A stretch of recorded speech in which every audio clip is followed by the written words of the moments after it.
ਗੋਏ ਭੰਨਿਆ ਹਾਂਜੀ ਵੈਰ ਨਹੀਂ ਮੁੱਕਦੇ। ਛੋਟੀਆਂ ਛੋਟੀਆਂ ਜਿਹੜੀਆਂ ਹਰਕਤਾਂ ਨੇ ਇਹਦੇ 'ਚ ਦੱਸਿਆ ਗਿਆ ਕਿ ਛੋਟੇ ਲੋਕ ਕਰਦੇ ਨੇ ਹਾਂ ਤੇ ਜਿਹੜੇ ਮਤਲਬ ਇਹ ਖਾਨਦਾਨੀ ਤੇ ਚੰਗੇ ਲੋਕ ਨੇ ਨਾ ਜੀ, ਉਹ ਵੈਰ ਲੈਂਦੇ ਨੇ ਤੇ ਚਿੱਟੇ ਦਿਨ ਤੇ ਨਿੱਤਰ ਕੇ ਲੈਂਦੇ ਨੇ। ਸਿਰੋਂ ਪੈਰੋਂ ਨੰਗੀਆਂ ਤੇ ਸਾਰੇ ਜੱਗ ਤੋਂ ਚੰਗੀਆਂ। ਜਿਨ੍ਹਾਂ ਲੋਕਾਂ ਦਾ ਤਵੱਕਲ ਹੈ ਆਪਣੇ ਰੱਬ ਦੇ ਉੱਤੇ, ਉਹਨਾਂ ਦੇ ਬਾਰੇ 'ਚ ਖਾਨ ਹੈ ਕਿ ਉਹ ਆਪਣੇ ਹਾਲ 'ਚ ਮਸਤ ਹੁੰਦੇ ਨੇ। ਹਾਂਜੀ, ਭਾਵੇਂ ਉਹਨਾਂ ਦਾ ਸਿਰ ਵੀ ਨੰਗਾ ਹੋਵੇ ਜਾਂ ਪੈਰ ਵੀ ਨੰਗੇ ਹੋਣ, ਨੰਗੇ ਹੋਣ ਤੇ ਸਿਰ ਵੀ ਕੱਜਿਆ ਨਾ ਹੋਵੇ, ਲੇਕਿਨ ਉਹ ਅੱਲਾ ਦਾ ਸ਼ੁਕਰ ਅਦਾ ਕਰਦੇ ਰਹਿੰਦੇ ਨੇ। ਲਵੇਰੀ ਗਈ ਦੁੱਧ ਚੁਆਣ ਹਾਂਜੀ, ਤੇ ਫੰਡਰ ਗਈ ਟੰਗਾ ਪਣਾਣ। ਇਹਦੇ 'ਚ ਦੱਸਿਆ ਗਿਆ ਕਿ ਦੁਨੀਆ ਦੇ ਵਿੱਚ ਲੋਕ ਉਸੇ ਬੰਦੇ ਦੀ ਇੱਜ਼ਤ ਕਰਦੇ ਨੇ ਜਿਹਦੇ ਕੋਲੋਂ ਕੋਈ ਫਾਇਦਾ ਹੁੰਦਾ ਹੈ।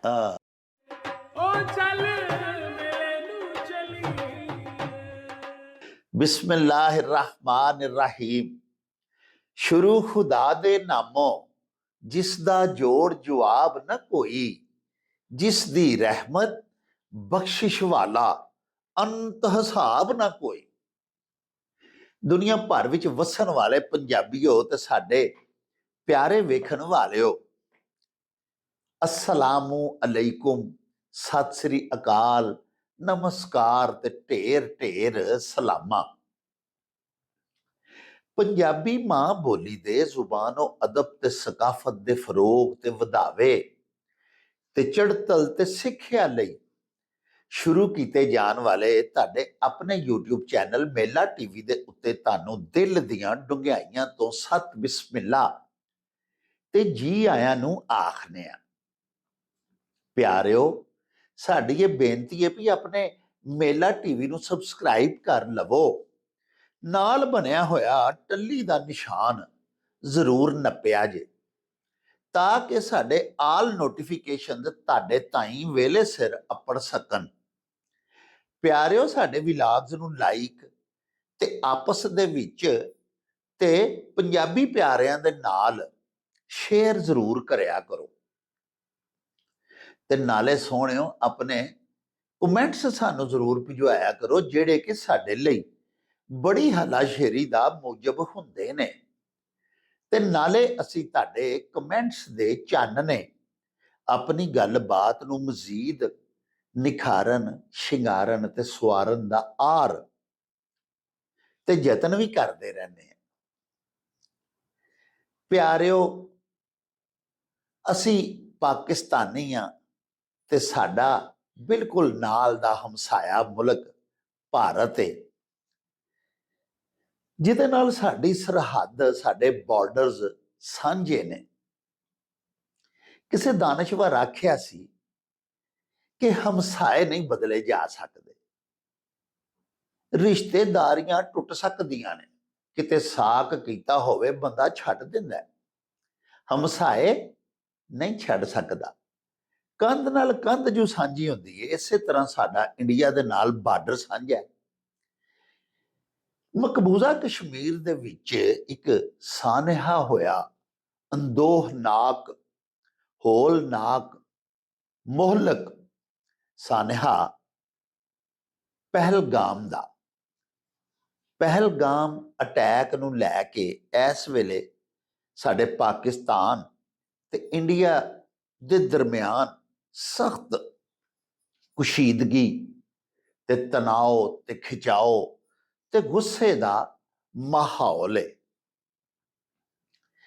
ਪਿਆਰਿਓ, ਪਾਕਿਸਤਾਨ ਦੇ तमाम ਮੁਹਿੱਬੇ ਵਤਨ ਪਾਕਿਸਤਾਨੀ, ਅਮਨ ਚਾਹਣ ਵਾਲੇ ਪਾਕਿਸਤਾਨੀ, ਦਹਿਸ਼ਤਗਰਦੀ ਦੇ ਮੁਖਾਲਿਫ ਜਿੰਨੇ ਵੀ ਪਾਕਿਸਤਾਨੀ ਨੇ, ਹਰ ਅਕਲਮੰਦ ਜੀ ਸ਼ਊਰ ਇਨਸਾਨ, ਪੜ੍ਹਿਆ ਲਿਖਿਆ, ਸਹੀ ਸੱਚਾ ਮੁਸਲਮਾਨ, ਮੋਮਨ, ਇਸਲਾਮ ਨੂੰ ਮੰਨਣ ਵਾਲਾ ਕਿਸੇ ਸੂਰਤ ਦਹਿਸ਼ਤਗਰਦੀ ਦੀ ਹਮਾਇਤ ਨਹੀਂ ਕਰ ਸਕਦਾ।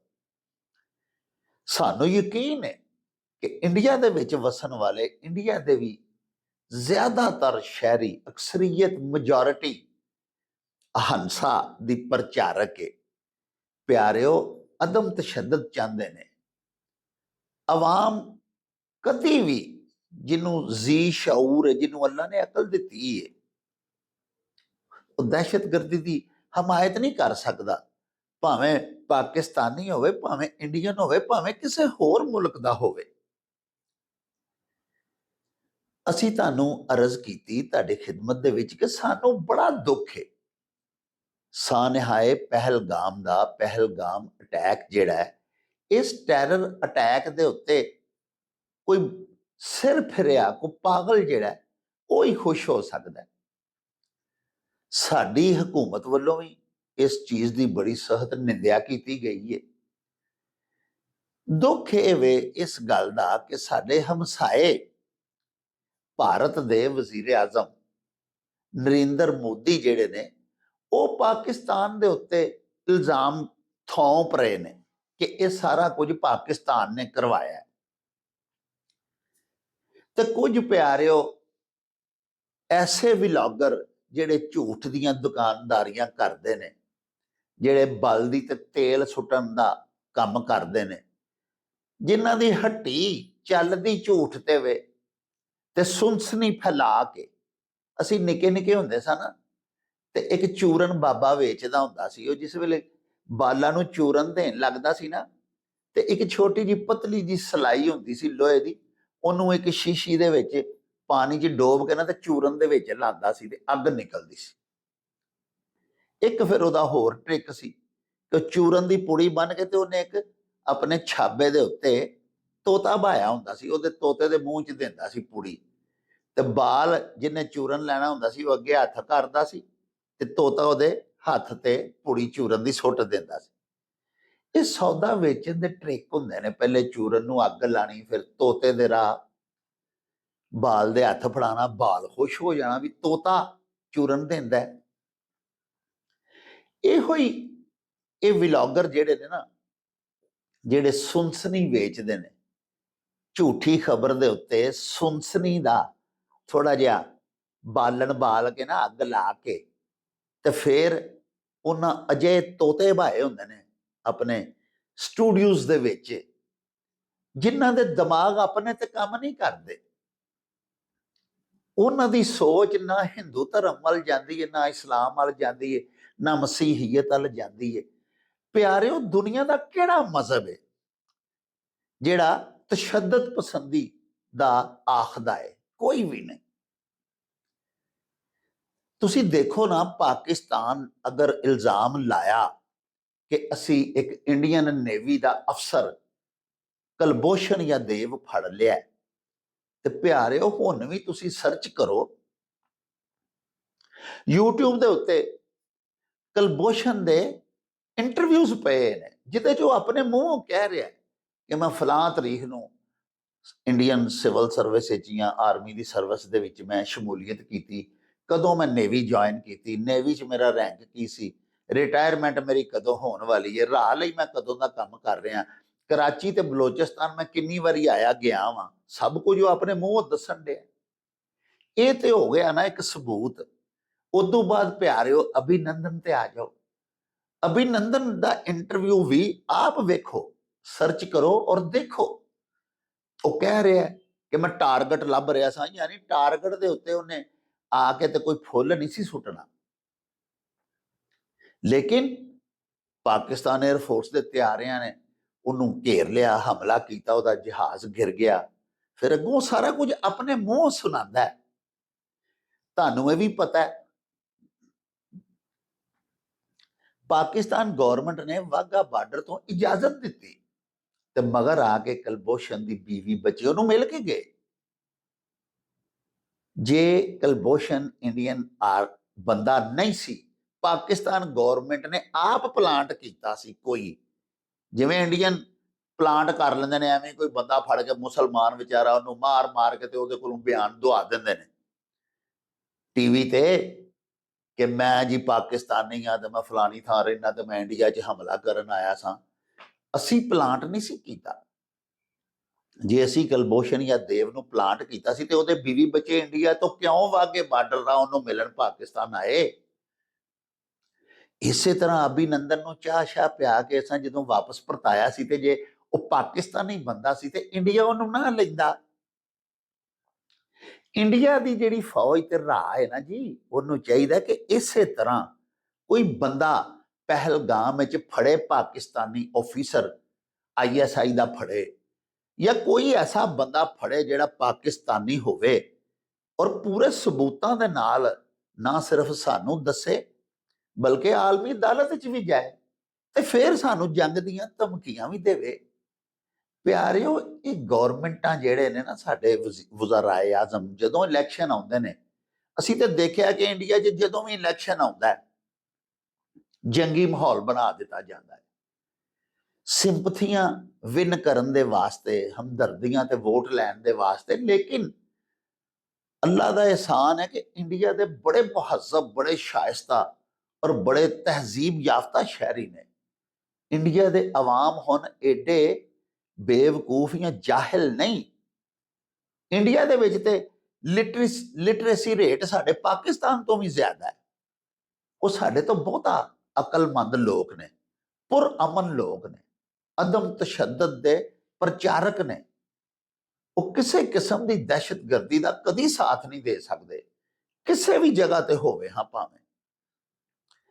ਇਸ ਲਈ ਸਾਡੇ ਜਿਹੜੇ ਹੁਕਮਰਾਨ ਨੇ ਉਹਨਾਂ ਨੂੰ ਇੱਕ ਤੇ ਸਬਰ ਤੋਂ ਕੰਮ ਲੈਣਾ ਚਾਹੀਦਾ। ਪਾਕਿਸਤਾਨ ਦੇ ਤੇ ਇੰਡੀਆ ਦੇ ਦਰਮਿਆਨ ਜਿਹੜੇ 2-4 ਤਨਾਜ਼ੇ ਨੇ, ਕਿਉਂ ਨਹੀਂ ਉਹਨਾਂ ਨੂੰ ਟੇਬਲ ਤੇ ਬੈਠ ਕੇ ਹੱਲ ਕੀਤਾ ਜਾਂਦਾ? ਬਾਰਹਾ ਤਜਾਵੀਜ਼ ਦਿੱਤੀਆਂ ਗਈਆਂ ਨੇ, ਮੰਗਾਂ ਕੀਤੀਆਂ ਗਈਆਂ ਨੇ ਕਿ ਬੈਠ ਕੇ ਟੇਬਲ ਟਾਕ ਕਰਕੇ ਮਸਲੇ ਹੱਲ ਕਰ ਲਵੋ, ਲੇਕਿਨ ਨਹੀਂ ਕੀਤੇ ਜਾਂਦੇ। ਇੱਕ ਰਿਵਾਜ ਹੁੰਦਾ ਹੈ ਜ਼ਾਲਮਾਂ ਤੇ ਜਾਬਰਾਂ ਦਾ, ਆਪਣੇ ਮੁਖਾਲਫਾਂ ਦੇ ਉੱਤੇ ਪਰਚਾ ਕਰਾਉਣ ਲਈ ਆਪਣਾ ਹੀ 1-2 ਬੰਦੇ ਨੂੰ ਕਤਲ ਕਰ ਲੈਣਾ ਤੇ ਪਰਚਾ ਮੁਖਾਲਫਾਂ ਤੇ ਕਰਾ ਦੇਣਾ।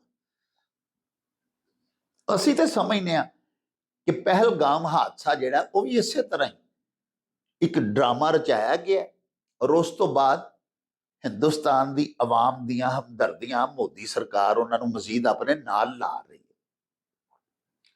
ਅਗਰ ਉੱਥੇ ਪਾਕਿਸਤਾਨ ਦਾ ਕੋਈ ਕਿਰਦਾਰ ਹੈ ਇਸ ਸਾਨਹੇ ਦੇ ਵਿੱਚ ਤੇ ਸਾਨੂੰ ਉਸੇ ਤਰ੍ਹਾਂ ਸਬੂਤ ਫਰਾਹਮ ਕੀਤੇ ਜਾਣ। ਮੈਂ ਨਰਿੰਦਰਾ ਮੋਦੀ ਸਾਹਿਬ ਨੂੰ ਆਖਾਂਗਾ ਕਿ ਬਰਾਹੇ ਕਰਮ ਲਿਆਓ ਨਾ ਕਲਭੂਸ਼ਣ ਜਾਂ ਦੇਵ, ਜਿਵੇਂ ਅਸਾਂ ਫੜ ਕੇ ਤੁਹਾਨੂੰ ਵਹਾਇਆ, ਸਾਰੀ ਦੁਨੀਆ ਨੂੰ ਵਹਾਇਆ, ਇਸੇ ਤਰ੍ਹਾਂ ਫਿਰ ਅਸਾਂ ਅਭਿਨੰਦਨ ਫੜਿਆ, ਤੁਹਾਨੂੰ ਇੱਜ਼ਤ ਨਾਲ ਵਾਪਸ ਪਰਤਾਇਆ। ਲਿਆਓ ਇਸ ਤਰ੍ਹਾਂ ਦਾ ਸਬੂਤ ਤੁਸੀਂ ਵੀ ਪਹਿਲਗਾਮ ਦੇ ਹਾਦਸੇ ਦਾ, ਫਿਰ ਉਸ ਤੋਂ ਬਾਅਦ ਸਾਨੂੰ ਤੜੀਆਂ ਲਾਓ। ਆਪਣੀ ਜ਼ਿਆਦਾ ਆਬਾਦੀ, ਜ਼ਿਆਦਾ ਵੱਡੀ ਫੌਜ, ਇਹਦੇ ਸਿਰ ਤੇ ਕਦੀ ਕਿਸੇ ਨੂੰ ਧਮਕੀ ਨਹੀਂ ਦੇਣੀ ਚਾਹੀਦੀ ਹੈ। ਗਿੱਦੜ ਭਮਕੀ ਹੁੰਦੀ ਏ। ਬਰਰੇ ਸਗੀਰ ਪਾਕੋ ਹਿੰਦ ਦੀ ਤਾਰੀਖ ਗਵਾਹ ਹੈ। ਗੱਲ ਮੈਂ ਲਮਕਾਉਣੀ ਨਹੀਂ ਚਾਹੁੰਦਾ ਕਿ ਮੁਸਲਿਮ ਹਮਲਾ ਆਵਰਾਂ ਦੀ ਘੱਟ ਫੌਜ ਨੇ ਵੱਡੀਆਂ ਫੌਜਾਂ, ਆਪਣੇ ਤੋਂ 3 ਗੁਣਾ 4 ਗੁਣਾ 5 ਗੁਣਾ ਫੌਜਾਂ ਨੂੰ ਇੱਥੇ ਸ਼ਿਕਸਤ ਦਿੱਤੀ ਹੋਈ ਹੈ। ਇਸ ਵਾਸਤੇ ਆਪਣੀ ਵੱਡੀ ਆਬਾਦੀ ਦਾ, ਵੱਡੀ ਫੌਜ ਦਾ ਮਾਣ ਨਹੀਂ ਕਰਨਾ ਚਾਹੀਦਾ, ਅਕਲ ਤੋਂ ਕੰਮ ਲੈਣਾ ਚਾਹੀਦਾ ਹੈ। ਹਿੰਦੂ ਮਜ਼ਹਬ ਵੀ ਇਹ ਆਖਦਾ ਹੈ, ਪੁਰਅਮਨ ਰਵੋ, ਜਿਓ ਔਰ ਜੀਨੇ ਦੋ। ਤੇ ਸਾਡਾ ਤੇ ਮਜ਼ਹਬ ਹੀ ਸਲਾਮਤੀ ਵਾਲਾ ਹੈ।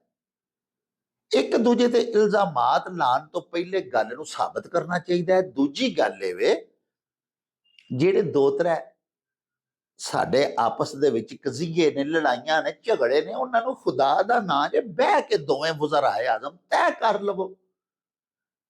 ਹਮਸਾਏ ਨਹੀਂ ਬਦਲੇ ਜਾ ਸਕਦੇ। ਪਾਕਿਸਤਾਨ ਦਾ ਤੇ ਇੰਡੀਆ ਦਾ ਬਾਰਡਰ ਇਹ ਹੀ ਰਹਿਣਾ ਹੈ। ਤੇ ਹਾਥੀਆਂ ਦੀ ਲੜਾਈ ਦੇ ਵਿੱਚ ਕੀੜੇ ਬਿਲਾ ਵਜ੍ਹਾ ਮਾਰੇ ਜਾਂਦੇ ਨੇ, ਉਹਨਾਂ ਦਾ ਕਸੂਰ ਵੀ ਕੋਈ ਨਹੀਂ ਹੁੰਦਾ। ਜੰਗਾਂ ਹੁਕਮਰਾਨਾਂ ਦੀਆਂ ਨੇ। ਆਵਾਮ ਤੇ ਚਾਹੁੰਦਾ ਹੀ ਨਹੀਂ ਕਿ ਅਸੀਂ ਆਪਸ ਵਿੱਚ ਲੜੀਏ। ਅਸੀਂ ਤੇ ਬਿਹਤਰੀਨ ਤਲਕਾਤ ਚਾਹੁੰਦੇ ਹਾਂ। ਇੰਡੀਆ ਦੇ ਨਾਲ ਅਸੀਂ ਤਜਾਰਤ ਕਰਨੀ ਚਾਹੁੰਦੇ ਹਾਂ। ਇੰਡੀਆ ਪਾਕਿਸਤਾਨ ਨਾਲ ਤਜਾਰਤ ਕਰਨਾ ਚਾਹੁੰਦਾ ਹੈ।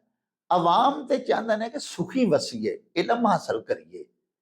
ਲੇਕਿਨ ਹੁਕਮਰਾਨਾਂ ਦੀਆਂ ਆਪਣੀਆਂ ਪਾਲਿਸੀਆਂ। ਨਰਿੰਦਰਾ ਮੋਦੀ ਸਾਹਿਬ ਜਿਹੜੇ ਨੇ, ਉਹਨਾਂ ਨੂੰ ਆਪਣੇ ਅਲਫਾਜ਼ ਤੇ ਗੌਰ ਕਰਨਾ ਚਾਹੀਦਾ ਹੈ। ਪਾਕਿਸਤਾਨ ਨੂੰ ਛੋਟਾ ਸਮਝ ਕੇ ਜਾਂ ਹੌਲਾ ਸਮਝ ਕੇ ਬਿਲਕੁਲ ਤੜੀਆਂ ਨਹੀਂ ਲਾਣੀਆਂ ਚਾਹੀਦੀਆਂ। ਅਕਲ ਦੀ ਬਾਰੀ ਖੋਲ ਕੇ ਠੰਡੀ ਹਵਾ ਲੈ ਕੇ ਸੋਚਣਾ ਚਾਹੀਦਾ ਹੈ। ਐਵੇਂ ਘਰ ਬੈਠਿਆਂ ਕਿਸੇ ਤੇ ਇਲਜ਼ਾਮ ਨਹੀਂ ਲਾ ਦਈਦਾ, ਪਹਿਲੇ ਸਾਬਤ ਕਰੀਦਾ। ਸਾਬਤ ਕਰਨ ਤੋਂ ਬਾਅਦ ਫਿਰ ਤੁਸੀਂ ਸਾਡੇ ਨਾਲ ਗੱਲ ਕਰੋ, ਪਹਿਲੇ ਉਹ ਵੀ ਮੈਂ ਤੇ ਇਹੋ ਹੀ ਆਖਾਂਗਾ ਕਿ ਜ਼ੁਬਾਨੀ ਸਾਡੀ ਗਵਰਨਮੈਂਟ ਨੂੰ ਸਾਰੇ ਸਬੂਤ ਦਿਓ। ਉਸ ਤੋਂ ਬਾਅਦ ਦੇਖੋ ਸਾਡੇ ਹੁਕਮਰਾਨ ਉਹਦੀ ਜ਼ਿੰਮੇਵਾਰੀ ਕਬੂਲ ਕਰਦੇ ਨੇ ਨਹੀਂ ਕਰਦੇ, ਵਿੱਚੋਂ ਗੱਲ ਨਿਕਲਦੀ ਕੀ ਏ। ਉਸ ਤੋਂ ਬਾਅਦ ਜਾ ਕੇ ਸਾਨੂੰ ਤੜੀਆਂ ਲਾਓ ਤੇ ਉਸ ਤੋਂ ਬਾਅਦ ਬਾਰਡਰ ਦੇ ਉੱਤੇ ਫੌਜ ਲੈ ਕੇ ਆਓ। ਹੁਣ ਉਹ ਦੌਰ ਨਹੀਂ ਰਿਹਾ ਕਿ ਵੱਡੀ ਫੌਜ ਛੋਟੀ ਫੌਜ ਨੂੰ ਤਰਾ ਲਵੇ। ਅਕਸਰ ਇੰਡੀਅਨ ਜਿਹੜੇ ਚੈਨਲਸ ਨੇ, ਵਲੌਗਰਸ ਖਾਸ ਕਰ, वो कहते हैं कि नरेंद्र मोदी ने पाकिस्तान को धमकी लगा दी और पाकिस्तान खौफ के साए तले है। ये ਤੁਹਾਡੀਆਂ ਖੁਸ਼ਫਹਿਮੀਆਂ ਤੇ ਹੋ ਸਕਦੀਆਂ ਨੇ, ਹਕੀਕਤ ਨਾਲ ਇਹਦਾ ਕੋਈ ਤਲਕ ਨਹੀਂ। ਲੇਕਿਨ ਅਸੀਂ ਪਾਕਿਸਤਾਨ ਦੇ ਜਿਹੜੇ ਅਵਾਮ ਆ, ਬਿਲਕੁਲ ਇੰਡੀਆ ਦੇ ਅਵਾਮ ਦੇ ਨਾਲ ਨਹੀਂ ਲੜਨਾ ਚਾਹੁੰਦੇ। ਅਸੀਂ ਤੇ ਬੜੇ ਅੱਛੇ ਤਾਲੁਕਾਤ ਚਾਹੁੰਦੇ ਹਾਂ। ਸਾਡੇ ਕੋਲ ਤੇ ਇੱਥੇ ਯਾਤਰਾ ਕਰਨ ਦੇ ਵਾਸਤੇ ਸਾਡੇ ਸਿੱਖ ਭੈਣਾਂ ਭਰਾ, ਹਿੰਦੂ ਭੈਣਾਂ ਭਾਈ ਆਉਂਦੇ ਜਾਂਦੇ ਰਹਿੰਦੇ ਨੇ। ਉਹਨਾਂ ਦੇ ਇੱਥੇ ਬੜੇ ਬੜੇ ਵੱਡੇ ਮੁਕਾਮਾਤ ਨੇ, ਪਵਿੱਤਰ ਸਥਾਨ ਨੇ। ਹਿੰਦੂਆਂ ਦੇ ਨਾਥ ਜੋਗੀਆਂ ਦੇ ਜਿਹੜੇ 12 ਸਿਲਸਿਲੇ ਨੇ ਉਹ ਪਾਕਿਸਤਾਨ ਦੇ ਵਿੱਚੋਂ ਚੱਲੇ ਸਨ। ਪਿਆਰਿਓ, ਕਟਾਸ ਦੇ ਮੰਦਰ ਇੱਥੇ ਨੇ। ਅੱਛੇ ਤਾਲੁਕਾਤ ਬਣਾ ਕੇ ਜ਼ਾਇਰੀਨ ਇੱਧਰ ਆ ਸਕਦੇ ਨੇ, ਅਸੀਂ ਇੰਡੀਆ ਜਾ ਸਕਦੇ ਹਾਂ। ਬਾਹਮੀ ਤਜਾਰਤ ਨੂੰ ਫਰੋਗ ਦੇ ਕੇ ਦੋਵੇਂ ਮੁਲਕ ਖੁਸ਼ਹਾਲੀ ਵਧਾ ਸਕਦੇ ਨੇ।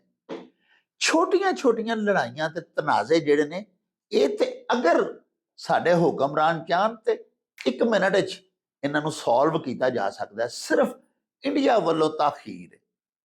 ਮੈਂ ਬਿਲਕੁਲ ਵਾਸ਼ਗਾਫ ਅਲਫਾਜ਼ ਵਿੱਚ ਕਹਾਂਗਾ ਕਿ ਮੋਦੀ ਸਾਹਿਬ ਹੁਣੇ ਕਹਿਣ ਹਾਂ ਕਿ ਆਓ, ਮੈਂ ਬੜਾ ਭਾਈ ਹੂੰ, ਮੈਂ ਵੱਡਾ ਭਰਾ ਹਾਂ, ਆਓ ਮੀਆਂ ਸ਼ਬਾਜ਼ ਸ਼ਰੀਫ ਸਾਹਿਬ ਤੁਸੀਂ ਛੋਟੇ ਭਾਈ ਹੋ, ਆਓ ਬੈਠ ਕੇ ਦੋਵੇਂ ਫੈਸਲਾ ਕਰ ਲੈਂਦੇ ਹਾਂ, ਆਪਣੀਆਂ ਲੜਾਈਆਂ ਦਾ ਝਗੜੇ ਨਿਪਟਾ ਲੈਂਦੇ ਹਾਂ।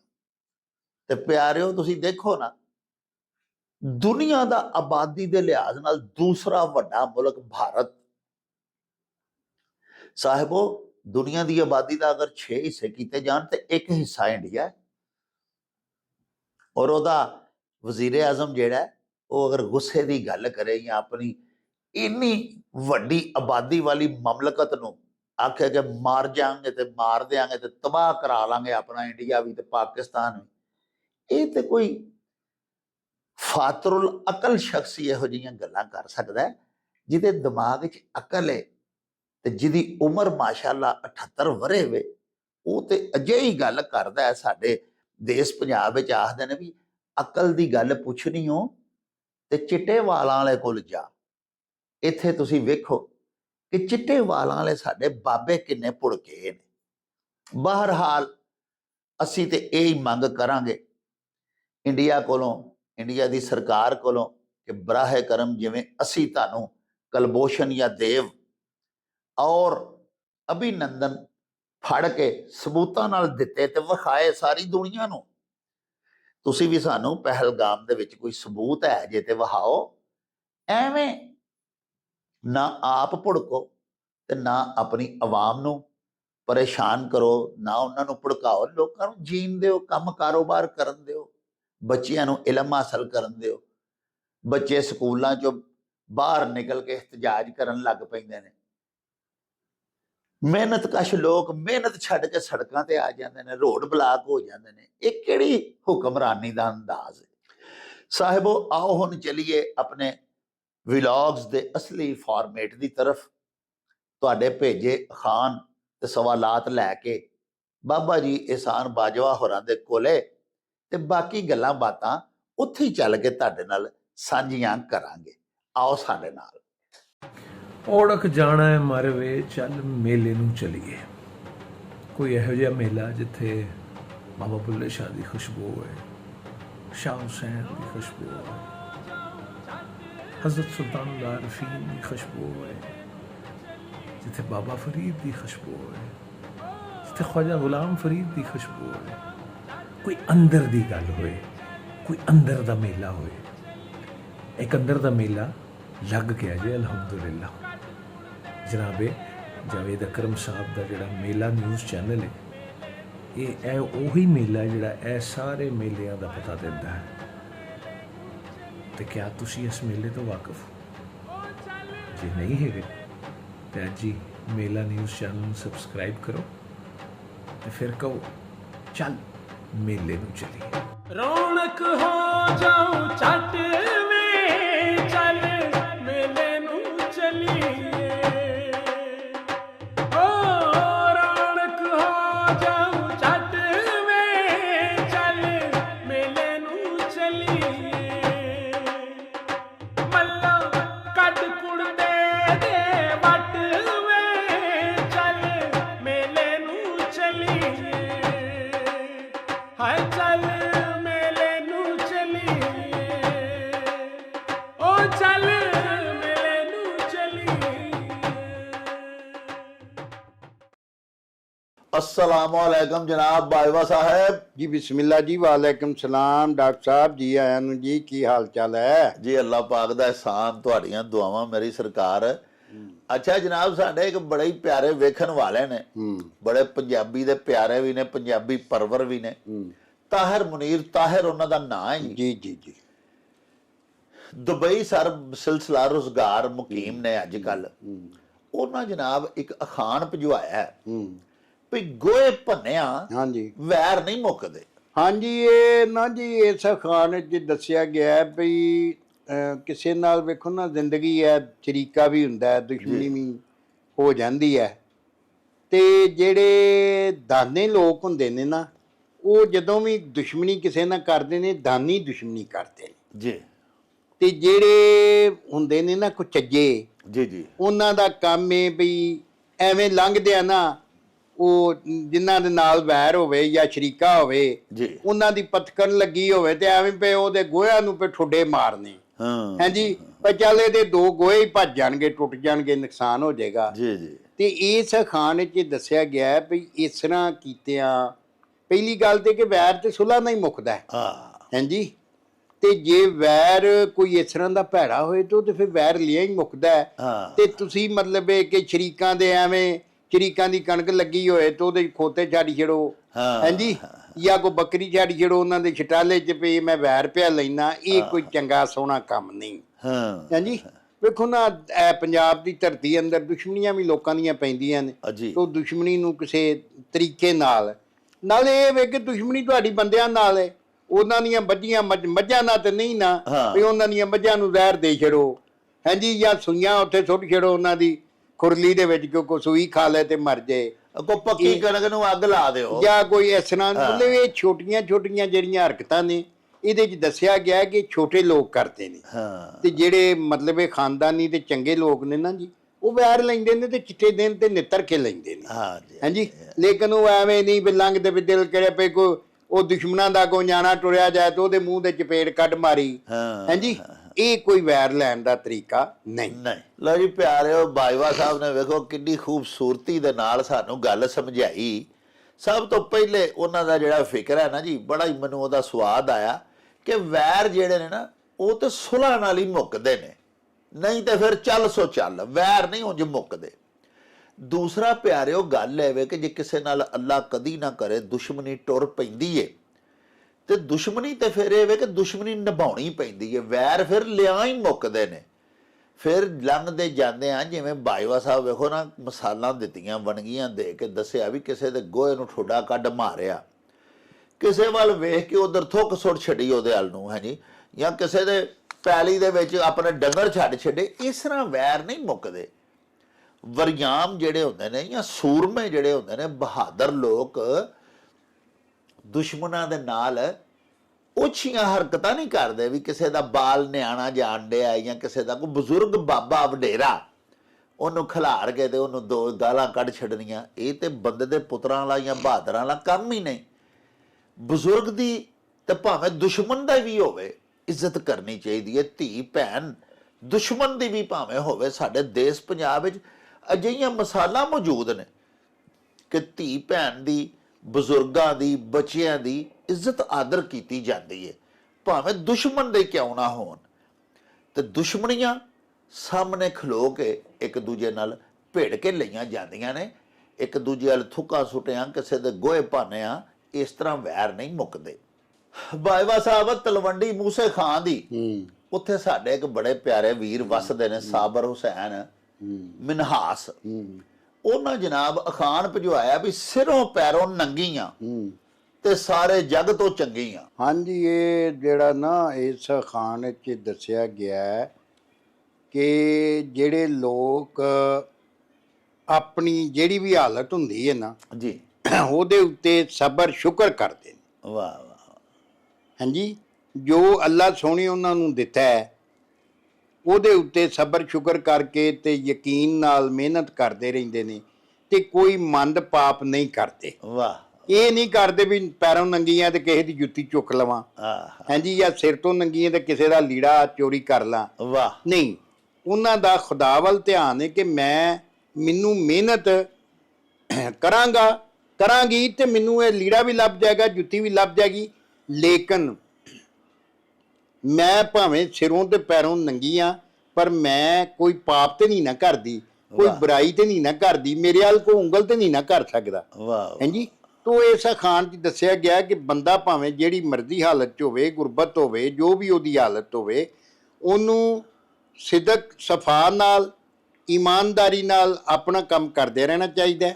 ਚੋਰੀ ਤੇ ਇਸ ਤਰ੍ਹਾਂ ਦੀਆਂ ਹੇਰਾ ਫੇਰੀਆਂ ਤੋਂ ਪਰਹੇਜ਼ ਕਰਨਾ ਚਾਹੀਦਾ ਹੈ ਔਰ ਧਿਆਨ ਉਹਦਾ ਹਰ ਵੇਲੇ ਰੱਬ ਵੱਲ ਰਹਿਣਾ ਚਾਹੀਦਾ ਹੈ ਤੇ ਸ਼ੁਕਰ ਉਹਦਾ ਕਰੇ ਵੀ ਅੱਲਾ ਸੋਹਣਿਆ ਮੈਨੂੰ ਤੂੰ ਨੰਗੀ ਪੈਰੀ ਰੱਖਿਆ ਜਾਂ ਸਿਰੋਂ ਵੀ ਨੰਗਿਆ ਰੱਖਿਆ ਤੇ ਤੇਰੀ ਮਰਜ਼ੀ ਹੈ। ਉਹ ਸ਼ੇਖ ਸਾਦੀ ਫਰਮਾਉਂਦੇ ਨੇ ਕਿ ਮੈਂ ਇੱਕ ਦਫਾ ਇਤਕਾਫ ਤੇ ਬੈਠਾ ਸਾਂ ਜਾਮਿਆ ਦਮਿਸ਼ਕ ਵਿੱਚ ਜੀ, ਤੇ ਮੇਰੇ ਕੋਲ ਪਿਛਲੇ 6 ਮਹੀਨਿਆਂ ਤੋਂ ਜੁੱਤੀ ਕੋਈ ਨਹੀਂ ਸੀ। ਤੇ ਮੈਂ ਇੱਕ ਦਿਨ ਨਾ ਇਤਕਾਫ ਤੇ ਬੈਠਿਆ, ਰੱਬ ਸੋਹਣੇ ਨੂੰ ਆਖਿਆ ਵੀ ਰੱਬਾ ਸੋਹਣਿਆ ਤੇਰਾ ਕੀ ਜਾਂਦਾ ਸੀ ਜੇ ਮੈਨੂੰ ਇੱਕ ਜੁੱਤੀ ਦੇ ਛੱਡ ਦੋ, ਮੈਂ ਹਰ ਵੇਲੇ ਤੇਰੀ ਭਗਤੀ ਕਰਦਾ ਰਹਿਣਾ, ਤੇਰੀ ਇਬਾਦਤ ਕਰਦਾ ਰਹਿਣਾ। ਤੇ ਉਹ ਆਂਦੇ ਨੇ ਕਿ ਮੈਂ ਵੇਖਿਆ ਤੇ ਇੱਕ ਬੰਦਾ ਜਾਮਿਆ ਦਮਿਸ਼ਕ ਹੀ ਟੁਰਿਆ ਰਿੜਦਾ ਲਗਾ ਹੁੰਦਾ ਸੀ ਜਿਹਦੇ ਪੈਰ ਹੀ ਕੋਈ ਨਹੀਂ ਸਨ। ਤੇ ਮੈਂ ਆਖਿਆ ਰੱਬਾ ਸੋਹਣਿਆ ਮੈਂ ਸਜਦੇ ਪੈ ਗਿਆ, ਮੈਂ ਕਿਹਾ ਅੱਲਾ ਤੇਰਾ ਸ਼ੁਕਰ ਹੈ ਤੂੰ ਮੈਨੂੰ ਪੈਰ ਤੇ ਦਿੱਤੇ ਨੇ, ਹਾਂਜੀ, ਤੇ ਜੇ ਮੇਰੇ ਪੈਰ ਵੀ ਨਾ ਹੁੰਦੇ ਤੇ ਮੈਂ ਕੀ ਕਰਦਾ, ਤੇ ਮੈਂ ਜਿਹੜੀ ਗੁਸਤਾਖੀ ਕੀਤੀ ਹੈ ਮੌਲਾ ਮੈਨੂੰ ਮਾਫ ਕਰੀ। ਵਾਹ ਵਾਹ ਜੀ, ਵਾਹ। ਜਾਂ ਤੂੰ ਇਹ ਹੈ ਇਹ ਉਹਨਾਂ ਦਾ ਜਿਨ੍ਹਾਂ ਲੋਕਾਂ ਦਾ ਤਵੱਕਲ ਹੈ ਆਪਣੇ ਰੱਬ ਦੇ ਉੱਤੇ, ਉਹਨਾਂ ਦੇ ਬਾਰੇ ਚ ਖਾਨ ਹੈ ਕਿ ਉਹ ਆਪਣੇ ਹਾਲ ਚ ਮਸਤ ਹੁੰਦੇ ਨੇ। ਹਾਂਜੀ, ਭਾਵੇਂ ਉਹਨਾਂ ਦਾ ਸਿਰ ਵੀ ਨੰਗਾ ਹੋਵੇ ਜਾਂ ਪੈਰ ਵੀ ਨੰਗੇ ਹੋਣ ਤੇ ਸਿਰ ਵੀ ਕੱਜਿਆ ਨਾ ਹੋਵੇ, ਲੇਕਿਨ ਉਹ ਅੱਲਾ ਦਾ ਸ਼ੁਕਰ ਅਦਾ ਕਰਦੇ ਰਹਿੰਦੇ ਨੇ ਤੇ ਆਪਣੀ ਧੁਨ ਚ ਮਸਤ ਰਹਿੰਦੇ ਨੇ। ਲੋ ਜੀ ਸਾਹਿਬੋ, ਸਾਡੇ ਵੀਰ ਸਾਬਰ ਹੁਸੈਨ ਮਿਨਾਸ ਸਾਹਿਬ ਨੇ ਜਿਹੜਾ ਅਖਾਣ ਭੇਜਿਆ ਸੀ ਭਈ ਸਿਰੋਂ ਪੈਰੋਂ ਨੰਗੀਆਂ ਸਾਰੇ ਜੱਗ ਤੋਂ ਚੰਗੀਆਂ, ਬਾਜਵਾ ਸਾਹਿਬ ਬੜੀ ਪਿਆਰੀ ਵੰਡ ਕੀਤੀ। ਵੇਖੋ ਨਾ, ਬਾਜਵਾ ਸਾਹਿਬ ਨੇ ਸ਼ੇਖ ਸਾਦੀ ਦਾ ਵਾਕਿਆ ਸੁਣਾਇਆ ਭਈ 5-6 ਮਹੀਨਿਆਂ ਤੋਂ ਉਹਨਾਂ ਦੇ ਪੈਰੀ ਜੁੱਤੀ ਨਹੀਂ ਸੀ। ਜ਼ਰਾ ਜਿੰਨਾ ਉਹਨਾਂ ਦੇ ਦਿਲ 'ਚ ਖਿਆਲ ਆਇਆ, ਮਲਾਲ ਆਇਆ ਵੀ ਮੇਰੇ ਪੈਰੀ ਜੁੱਤੀ ਹੁੰਦੀ ਤੇ ਰੱਬ ਦਾ ਕੀ ਜਾਂਦਾ ਸੀ, ਮੈਨੂੰ ਸੱਚਾ ਸਾਹਿਬ ਇੱਕ ਜੁੱਤੀ ਮੈਂ ਵੀ ਦੇ ਛੱਡਦਾ, ਜੋੜਾ ਇੱਕ ਮੇਰੇ ਪੈਰੀ ਵੀ ਹੁੰਦਾ। ਤੇ ਨਾਲ ਹੀ ਉਹਨਾਂ ਨੇ ਕੀ ਵੇਖਿਆ ਕਿ ਇੱਕ ਅਜਿਹਾ ਬੰਦਾ ਜ਼ਮੀਨ ਤੇ ਰਿੜਦਾ ਆਵੇ ਪਿਆ ਜਿਹਦੇ ਦੋਵੇਂ ਪੈਰ ਹੀ ਕੋਈ ਨਹੀਂ ਸਨ। ਉਸੇ ਵੇਲੇ ਸਜਦੇ ਡਿੱਗ ਪਏ ਕੋਈ, ਯਾ ਅੱਲਾ ਤੇਰਾ ਸ਼ੁਕਰ ਹੈ ਜੁੱਤੀ ਕੋਈ ਨਹੀਂ, ਪੈਰ ਤੇ ਹੈ ਨੇ ਨਾ। ਦੇਖੋ ਨਾ, ਇਸ ਅਖਾਣ ਦੇ ਵਿੱਚ ਇੱਕ ਸਾਬਰ ਔਰ ਸ਼ਾਕਰ ਬੰਦੇ ਦੀ ਤਸਵੀਰ ਉਲੀਕੀ ਗਈ ਹੈ, ਸਾਨੂੰ ਇਹ ਮੱਤ ਦਿੱਤੀ ਗਈ ਹੈ ਜਿਸ ਹਾਲ ਦੇ ਵਿੱਚ ਸੋਹਣਾ ਰਾਜ਼ੀ ਰੱਖੇ ਸਾਨੂੰ ਰਾਜ਼ੀ ਰਹਿਣਾ ਚਾਹੀਦਾ, ਖੁਸ਼ੋ ਖੁਰਮ ਰਹਿਣਾ ਚਾਹੀਦਾ। ਪਿਆਰਿਓ, ਜੇ ਇੱਕ ਨੇਮਤ ਸਾਡੇ ਕੋਲ ਨਹੀਂ, ਮਸਲਨ ਸਿਰੋਂ ਪੈਰੋਂ ਨੰਗੀਆਂ, ਸਿਰ ਤੇ ਲੈਣ ਲਈ ਚਾਦਰ ਕੋਈ ਨਹੀਂ, ਪੈਰਾਂ 'ਚ ਜੁੱਤੀ ਕੋਈ ਨਹੀਂ, ਠੀਕ ਹੈ, ਸਾਰੇ ਜੱਗ ਤੋਂ ਚੰਗੀਆਂ। ਅਗਲਾ ਜਿਹੜਾ ਇਹਦਾ ਮਤਲਬ ਹੈ ਵੇ, ਅਗਲੇ ਖਾਨ ਦਾ ਅਗਲਾ ਹਿੱਸਾ ਜਿਹੜਾ ਹੈ, ਵੇਖੋ ਨਾ, ਜੁੱਤੀ ਕੋਈ ਨਹੀਂ, ਸਿਰ ਤੇ ਲੀੜਾ ਕੋਈ ਨਹੀਂ, ਤੇ ਬਾਕੀ ਨੇਮਤਾਂ ਅੱਲਾ ਦੀਆਂ ਅਸੀਂ ਕਿਉਂ ਭੁੱਲ ਜਾਂਦੇ ਆ। ਪਿਆਰਿਓ, ਅੱਲਾ ਪਾਕ ਸਾਨੂੰ ਸਿਹਤ ਦਿੱਤੀ ਏ, ਉਹ ਤੇ ਲੱਖ ਹਜ਼ਾਰ ਕਰੋੜ ਨੇਮਤਾਂ ਵਰਗੀ ਇੱਕ ਕੱਲੀ ਨੇਮਤ ਹੈ ਕਿ ਇੱਕ ਬੰਦਾ ਸਿਹਤਮੰਦ ਹੈ, ਭਾਵੇਂ ਗਰੀਬੀ ਏ, ਸਿਹਤਮੰਦ ਹੈ, ਉਹਦੀ ਨਜ਼ਰ ਕਮਜ਼ੋਰ ਨਹੀਂ, ਉਹਨੂੰ ਦੁਨੀਆ 'ਚ ਕੋਈ ਬਿਮਾਰੀ ਨਹੀਂ, ਉਹਨੂੰ ਖਾਧਾ ਪੀਤਾ ਲੱਗਦਾ, ਉਹਨੂੰ ਅੱਲਾ ਪਾਕ ਰੋਟੀ ਦਿੰਦਾ, ਮਿਹਨਤ ਕਰਦਾ ਤੇ ਕਮਾ ਕੇ ਖਾਂਦਾ। ਯਾਨੀ ਗੱਲ ਇਹ ਵੇ ਕਿ ਕੋਈ ਇੱਕ ਅੱਧੀ ਸਾਡੇ ਜ਼ਿੰਦਗੀ ਦੇ ਵਿੱਚ, ਸਾਡੀ ਹਯਾਤੀ ਦੇ ਵਿੱਚ ਕਮੀ ਹੋਵੇ ਤੇ ਉਸ ਕਮੀ ਨੂੰ ਪੇਸ਼ੇ ਨਜ਼ਰ ਨਹੀਂ ਰੱਖ ਲੈਣਾ ਚਾਹੀਦਾ। ਜਿਹੜੀਆਂ ਅੱਲਾਹ ਪਾਕ ਦੀਆਂ ਬਾਕੀ ਨੇਮਤਾਂ ਨੇ, ਉਹਦੇ ਬਾਕੀ ਕਰਮ ਨੇ, ਬਾਕੀ ਉਹਦੀਆਂ ਰਹਿਮਤਾਂ ਨੇ ਜਿਹੜੀਆਂ ਸਾਨੂੰ ਮੁਯੱਸਰ ਨੇ, ਸਾਨੂੰ ਉਹਨਾਂ ਨੂੰ ਯਾਦ ਕਰਨਾ ਚਾਹੀਦਾ। ਤੇ ਜਿਹੜੀ ਇੱਕ ਅੱਧੀ ਕੋਈ ਕਮੀ ਵੀ ਹੋਵੇ ਜ਼ਿੰਦਗੀ ਦੇ ਵਿੱਚ, ਉਹਨੂੰ ਵਿਸਾਰ ਕੇ ਤੇ ਰੱਜ ਮਿਹਨਤ ਕਰਨੀ ਚਾਹੀਦੀ ਹੈ। ਅੱਲਾਹ ਪਾਕ ਆਪਣੀ ਮਿਹਰਬਾਨੀ ਨਾਲ ਉਹ ਕਮੀ ਵੀ ਪੂਰੀ ਕਰ ਦਿੰਦੇ ਨੇ। ਫਿਰ ਬਾਜਵਾ ਸਾਹਿਬ, ਇੰਡੀਆ ਦਾ ਸ਼ਹਿਰ ਹੈ ਬਟਾਲਾ, ਜੀ ਜੀ, ਉੱਥੇ ਇੱਕ ਇਲਾਕਾ ਹੈ ਜੀ ਸੇਖਵਾਂ। ਉੱਥੇ ਹਾਇਰ ਸੈਕੰਡਰੀ ਸਕੂਲ ਦੇ ਵਿੱਚ ਸਾਡੇ ਬੜੇ ਪਿਆਰੇ ਦਰਸ਼ਕ ਨੇ ਜੀ, ਸਰਬਜੀਤ ਸਿੰਘ ਜੀ, ਜੀ ਜੀ, ਮਿਊਜ਼ਿਕ ਟੀਚਰ ਨੇ ਸਕੂਲ ਵਿੱਚ। ਅੱਛਾ ਅੱਛਾ, ਉਹਨਾਂ ਜਨਾਬ ਅਖਾਨ ਭਜਵਾਇਆ, ਲਵੇਰੀ ਗਈ ਦੁੱਧ ਚੁਆਨ, ਹਾਂਜੀ, ਤੇ ਫੰਡਰ ਗਈ ਟੰਗਾ ਪਣਾਣ। ਦੁਨੀਆ ਦਾ ਜਿਹੜਾ ਵਿਹਾਰ ਹੈ ਨਾ ਜੀ, ਉਹ ਇਹ ਵੇ ਕਿ ਉਹਦਾ ਹੀ ਆਦਰ ਭਾਅ ਕਰਦੇ ਨੇ ਜਿਹਦੇ ਕੋ ਕੋਈ ਫਾਇਦਾ ਹੁੰਦਾ ਹੈ। ਜੀ ਜੀ, ਜਿਹੜੇ ਬੰਦੇ ਕੋ ਕੋਈ ਫਾਇਦਾ ਨਾ ਹੋਏ ਉਹਨੂੰ ਕੋਈ ਕਾ ਨਹੀਂ ਪਾਉਂਦਾ। ਵਾਹ ਵਾਹ, ਮੱਝ ਕਿਤੇ ਵੀ ਜਾਏਗੀ, ਫਰਜ਼ ਕਰੋ ਕਿਤੇ ਕੋਈ ਵੇਚਣ ਲਈ ਲੈ ਕੇ ਮੰਡੀ ਜਾਂਦਾ ਹੈ, ਰਾਜ ਕਿਤੇ ਕੋਈ ਰਿਸ਼ਤੇਦਾਰਾਂ ਦੇ ਰਾਤ ਪੈ ਜਾਂਦੀ ਏ ਜੀ, ਤੇ ਉਹ ਰਿਸ਼ਤੇਦਾਰਾਂ ਦੀ ਉਹਦੀ ਇੱਜ਼ਤ ਹੋਏਗੀ, ਕੋਈ 4-5 ਕਿਲੋ ਦੁੱਧ ਦੇਗੀ, ਉਹ ਘਰ ਵਾਲਿਆਂ ਦਾ ਵੀ ਕੰਮ ਸਹੁਰੇਗਾ, ਉਹਨੂੰ ਰੋਟੀ ਵੀ ਦੇਣਗੇ। ਤੇ ਜਿਹੜੀ ਫੰਡਰ ਹੈ, ਜਿਹੜੀ ਦੁੱਧ ਹੀ ਨਹੀਂ ਦਿੰਦੀ, ਉਹਦੀ ਆਦਰ ਭਾਅ ਤੇ ਕਿਸੇ ਕਰਨੀ ਨਹੀਂ, ਉਹਨੂੰ ਤੇ ਚੱਜ ਦਾ ਪੱਠਾ ਵੀ ਨਹੀਂ ਕਿਸੇ ਪਾਣਾ। ਹਾਂਜੀ, ਇਸ ਵਾਸਤੇ ਉਹਦੀ ਉਹ ਤੇ ਨਹੀਂ ਨਾ ਆਦਰ ਹੋਣੀ ਜਿਹੜੀ ਲਵੇਰੀ ਦੀ ਹੁੰਦੀ ਹੈ। ਇਹਦੇ 'ਚ ਦੱਸਿਆ ਗਿਆ ਕਿ ਦੁਨੀਆ ਦੇ ਵਿੱਚ ਲੋਕ ਉਸੇ ਬੰਦੇ ਦੀ ਇੱਜ਼ਤ ਕਰਦੇ ਨੇ ਜਿਹਦੇ ਕੋਲੋਂ ਕੋਈ ਫਾਇਦਾ ਹੁੰਦਾ ਹੈ। ਹਾਂਜੀ, ਔਰ ਅਗਰ ਫਾਇਦਾ ਨਜ਼ਰ ਨਾ ਆਉਂਦਾ ਹੋਵੇ ਤੇ ਫਿਰ ਲੋਕ ਉਹਦੀ ਇੱਜ਼ਤ ਨਹੀਂ ਕਰਦੇ। ਸਗਵੀਂ ਇਹ ਹੀ ਮਿਸਾਲ ਹੈ, ਜਿਵੇਂ ਉਹ ਫੰਡਰ ਝੋਟੀ ਵਾਲੀ ਜਾਂ ਫੰਡਰ ਮੱਝ ਵਾਲੀ, ਕਿ ਜਦੋਂ ਉਹਨੂੰ ਕੋਈ ਧਿਆਨ ਨਾਲ ਵੇਖੋ ਨਾ, ਸੂਈ ਮੱਝ ਨੂੰ ਤੇ ਲੋਕੀ ਜਨਾਬ ਖਾਲ ਚੌਖਰ ਵੀ ਪਾਣਗੇ ਤੇ ਬੜਾ ਗਤਾਵਾ ਵੀ ਕਰਨਗੇ ਤੇ ਭਾੜਾ ਵੀ ਪਾਣਗੇ, ਲੇਕਿਨ ਉਹ ਫੰਡਰ ਜਿਹੜੀ ਹੈ ਉਹਨੂੰ ਐਵੇਂ ਸੁੱਕੀ ਤੂੜੀ ਦੇ ਪਾ ਪੂ ਕੇ ਚੱਲ, ਇਹਨੇ ਜਦੋਂ ਕਿਤੇ ਮਤਲਬ ਇਹ ਨਵੇਂ ਦੁੱਧ ਹੋਏਗੀ ਫਿਰ ਇਹਦੀ ਉਮੀਦ ਹੋਏਗੀ ਕੋਈ ਦੁੱਧ ਦੇਣ ਦੀ, ਤੇ ਫਿਰ ਇਹਨੂੰ ਚੰਗਾ ਪੱਠਾ ਪਾ ਲਵਾਂਗੇ। ਵਾਹ ਵਾਹ, ਲੋ ਜੀ ਪਿਆਰਿਓ, ਸਾਡੇ ਵੀਰ ਸਰਬਜੀਤ ਸਿੰਘ ਜੀ ਨੇ ਜਿਹੜਾ ਅਖਾਨ ਭੇਜਿਆ ਸੀ, ਬਾਜਵਾ ਸਾਹਿਬ ਨੇ ਸਾਨੂੰ ਸਮਝਾਇਆ ਭਈ ਲਵੇਰੀ ਆਖਦੇ ਨੇ ਅਜਿਹੀ ਮੱਝ ਨੂੰ, ਅਜਿਹੇ ਡੰਗਰ ਨੂੰ ਜਿਹੜਾ ਦੁੱਧ ਦਿੰਦਾ ਹੋਵੇ, ਤੇ ਫੰਡਰ ਅਜਿਹੇ ਡੰਗਰ ਨੂੰ ਆਖੀਦਾ ਜਿਹੜਾ ਦੁੱਧ ਦੇਣਾ ਹੁਣ ਛੱਡ ਗਿਆ ਹੋਵੇ। ਸੂਣ ਵਾਲਾ ਜਿਹੜਾ ਡੰਗਰ ਹੁੰਦਾ ਨਾ ਜੀ, ਉਹ ਸੂਣ ਤੋਂ ਕੁਝ ਚਿਰ ਪਹਿਲੇ, 2-4 ਮਹੀਨੇ ਪਹਿਲੇ ਦੁੱਧ ਦੇਣਾ ਬੰਦ ਕਰ ਜਾਂਦਾ, ਉਹਨੂੰ ਫੰਡਰ ਆਖੀਦਾ। ਪਿਆਰਿਓ ਵੇਖੋ ਨਾ, ਬਾਜਵਾ ਸਾਹਿਬ ਨੇ ਕਿੰਨੀ ਸੋਹਣੀ ਗੱਲ ਕੀਤੀ ਕਿ ਜੱਗ ਦਾ ਵਰਤਾਰਾ ਹੀ ਇਹ ਵੇ, ਜਿਹਦੇ ਕੋਲੋਂ ਫਾਇਦਾ ਪਹੁੰਚਦਾ ਹੋਵੇ ਉਹਦੀ ਆਦਰ ਭਾਅ ਕਰਦੇ ਨੇ, ਉਹਦਾ ਸਤਿਕਾਰ ਕਰਦੇ ਨੇ। ਮੱਝ ਜਿਹੜੀ ਲਵੇਰੀ ਏ, ਦੁੱਧ ਦਿੰਦੀ ਏ, ਉਹਨੂੰ ਖਲ ਵੜੇਵੇਂ ਵੀ ਪਾਣਗੇ, ਉਹਨੂੰ ਤੂੜੀ ਦਾ ਗਤਾਵਾ ਵੀ ਕਰਨਗੇ, ਸੋਹਣਾ ਛਟਾਲਾ ਹਰਾ ਉਹਦੇ ਅੱਗੇ ਪਾਣਗੇ, ਨੁਹਾਣ ਧੁਆਣਗੇ ਵੀ, ਕਿਉਂਕਿ ਉਹਦੇ ਕੋਲ ਫਾਇਦਾ ਹੁੰਦਾ, ਸੁਬਾਹ ਸ਼ਾਮ ਦੁੱਧ ਦਿੰਦੀ ਏ। ਤੇ ਅਜਿਹਾ ਡੰਗਰ ਜਿਹੜਾ ਦਿੰਦਾ ਹੀ ਕੁਛ ਨਹੀਂ, ਦੁੱਧ ਸ਼ੁੱਧ ਕੋਈ ਨਹੀਂ, ਉਹਦੇ ਕੋਲੋਂ ਫਾਇਦਾ ਕੋਈ ਨਹੀਂ, ਤੇ ਉਹਨੂੰ ਸੁਬਾਹ ਸ਼ਾਮ ਦੁਪਹਿਰੇ ਕਿਹੜਾ ਫਿਰ ਪੱਠੇ ਬੰਨ ਕੇ ਪਾਉਂਦਾ? ਕੋਈ ਵੀ ਨਹੀਂ ਪਾਉਂਦਾ। ਉਹਨੂੰ ਸੁੱਕੀ ਤੂੜੀ ਪਾ ਛੱਡੀ, ਕੋਈ ਪਰਾਲੀ ਅੱਗੇ ਸੱਟ ਛੱਡੀ, ਉਹਦਾ ਕੋਈ ਅੱਛਾ ਉਹਦੇ ਨਾਲ ਸਲੂਕ ਨਹੀਂ ਕੀਤਾ ਜਾਂਦਾ ਜਿਹਦੇ ਕੋਲੋਂ ਕੋਈ ਫਾਇਦਾ ਨਾ ਹੋ ਰਿਹਾ ਹੋਵੇ। ਇਹਦਾ ਇੱਕ ਸੂਰਤ ਇਹ ਵੀ ਹੈ ਇਸੇ ਹੀ ਅਖਾਨ ਦੀ ਕਿ ਬੰਦੇ ਨੂੰ ਉਸ ਜਗ੍ਹਾ ਤੇ ਜਾਣਾ ਚਾਹੀਦਾ ਜਿੱਥੇ ਜਾ ਕੇ ਉਹ ਲੋਕਾਂ ਦੇ ਵਾਸਤੇ ਵੀ ਫਾਇਦਾਮੰਦ ਹੋਵੇ ਤੇ ਉਹਦੀ ਆਪਣੀ ਵੀ ਕੋਈ ਇੱਜ਼ਤ ਹੋਵੇ। ਤੇ ਅਜਿਹਾ ਬੰਦਾ ਜਿਹੜਾ ਕਿਸੇ ਕਾਰੇ ਦਾ ਹੀ ਨਹੀਂ, ਜਿਹੜਾ ਕਿਸੇ ਕੰਮ ਦਾ ਹੀ ਨਹੀਂ, ਉਹਨੂੰ ਐਵੇਂ ਹੀ ਮੂੰਹ ਚੁੱਕ ਕੇ ਕਿਸੇ ਵੱਲ ਨਹੀਂ ਟੁਰ ਜਾਣਾ ਚਾਹੀਦਾ। ਵੇਖੋ ਨਾ, ਜਿਸ ਬੰਦੇ ਕੋਲੋਂ ਕਿਸੇ ਨੂੰ ਕੋਈ ਫਾਇਦਾ ਹੋਏਗਾ, ਉਹ ਤੇ ਕਿਸੇ ਵੱਲ ਪ੍ਰਾਹੁਣਾ ਜਾਏ ਤੇ ਲੋਕੀ ਉਹਦੀ ਬੜੀ ਇੱਜ਼ਤ ਕਰਨਗੇ। ਇੱਕ ਬੰਦਾ ਨਾ ਅਹਿਲ ਹੈ, ਬੇਕਾਰ ਹੈ, ਉਹਦਾ ਕਿਸੇ ਨੂੰ ਕੋਈ ਫਾਇਦਾ ਹੀ ਨਹੀਂ, ਉਹ ਐਵੇਂ ਹੀ ਜਾ ਕਿਸੇ ਵੱਲ ਮੂੰਹ ਚੁੱਕ ਕੇ ਟੁਰ ਜਾਏ ਤੇ ਉਹਦੀ ਇੱਜ਼ਤ ਨਹੀਂ ਲੋਕੀ ਕਰਨਗੇ, ਉਲਟਾ ਉਹਨੂੰ ਤਤਕਾਰਨਗੇ। ਜਿਹੜਾ ਜਿਹਦੇ ਕੋਲੋਂ ਫਾਇਦਾ ਹੋਇਆ ਉਹ ਤੇ ਹੋਈ ਲਵੇਰੀ, ਉਹ ਗਿਆ, ਉਹਦੇ ਕੋਲੋਂ ਦੁੱਧ ਵੀ ਅਗਲਿਆਂ ਨੂੰ ਲੱਭਾ, ਉਹਨੂੰ ਪੱਠਾ ਲੱਤਾ ਵੀ ਦਿੱਤਾ ਗਿਆ। ਤੇ ਜਿਹੜੀ ਫੰਡਰ ਸੀ ਉਹਨੇ ਤੇ ਉੱਥੋਂ ਛਿੱਤਰ ਖਾ ਕੇ ਟੰਗਾ ਬਣਾ ਕੇ ਪਿਛਾਂ ਪਰਤ ਰਹਿਣਾ। ਇਸ ਵਾਸਤੇ ਅਜਿਹੀ ਥਾਂ ਤੇ ਨਹੀਂ ਜਾਣਾ ਚਾਹੀਦਾ ਜਿੱਥੇ ਤੁਸੀਂ ਜਾ ਕੇ ਕਿਸੇ ਵਾਸਤੇ ਫਾਇਦੇਮੰਦ ਨਹੀਂ ਸਾਬਤ ਹੋਣਾ ਤੇ ਨਾ ਹੀ ਉੱਥੇ ਤੁਹਾਡੀ ਅੱਗੋਂ ਫਿਰ ਇੱਜ਼ਤ ਆਬਰੂ ਹੋਣੀ ਹੈ। ਸਾਹਿਬੋ, ਇਹਦੇ ਨਾਲ ਹੀ ਸਾਡੇ ਇਸ ਵਿਲਾਗ ਦਾ ਸਮਾਂ ਬੀਤ ਗਿਆ ਹੈ। ਲੈ ਉਹ ਯਾਰ ਹਵਾਲੇ ਰੱਬ ਦੇ ਤੇ ਮੇਲੇ 4 ਦਿਨਾਂ ਦੇ। ਉਸ ਦਿਨ ਈਦ ਮੁਬਾਰਕ ਹੋਸੀ, ਜਿਸ ਦਿਨ ਫੇਰ ਮਿਲਾਂਗੇ, ਰੱਬ ਰਾਖਾ ਤੇ ਅੱਲਾ ਬੇਲੀ। ओ चल मेले नू चलिए।